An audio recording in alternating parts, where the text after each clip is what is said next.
Hi, எல்லாருக்கும் இந்த விஜயனோட நெஞ்சார்ந்த வணக்கம். நான் ஒரு குட்டி ஸ்டோரி சொல்ல போகிறேன்.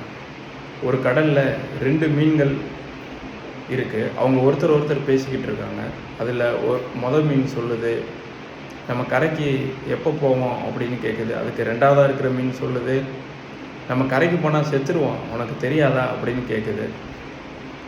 ஆனால் அதுக்கு அந்த மொதல் மீன் சிரிச்சுக்கிட்டே பதில் சொல்லுது, நம்ம கரைக்கு போனால் செத்துருவோம்மா, இங்கேயே இருந்தாலும் செத்துருவோம் அப்படின்னு அந்த மீன் சொல்லுது. இதிலிருந்து நமக்கு என்ன தெரியுதுன்னா, மாற்றம் வேணும்னு நம்ம நினச்சி இந்த 2 கட்சிக்குமே மாற்றி ஓட்டு போட்டு மாற்றம் வரல, ஏமாற்றம் மட்டும்தான் நமக்கு வருது. அந்த மீன் யோசிக்குது, பிறப்பு இறப்பும் ஒரே இடத்துல முடிஞ்சிடக்கூடாது, பிறப்பு இறப்பும் பொதுவானது, ஆனால் அதையும் தாண்டி நம்ம அந்த கரைக்கு போகணும்னு அது நினைக்கிது. அதுபோல தான் நம்ம இந்த தடவை நம்ம தமிழக வெற்றி கழகத்துக்கு நம்மளோட ஓட்டை போடணும்.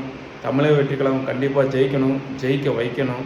நமக்கான முன்னேற்றம் அதில் இருக்கும். அந்த மாற்றத்தில் தான் நமக்கான முன்னேற்றம் இருக்குது. நம்ம தலைமுறை பாதி அழிஞ்சிருச்சு. இனி இருக்கிற நமக்கு பின்னாடி வர தலைமுறையாவது தலை நிமிர்ந்து நிற்கணும்னு நினைக்கிறேன். உங்களோட ஓட்டை தமிழக வெற்றி கழகத்துக்கு போடணும். நன்றி.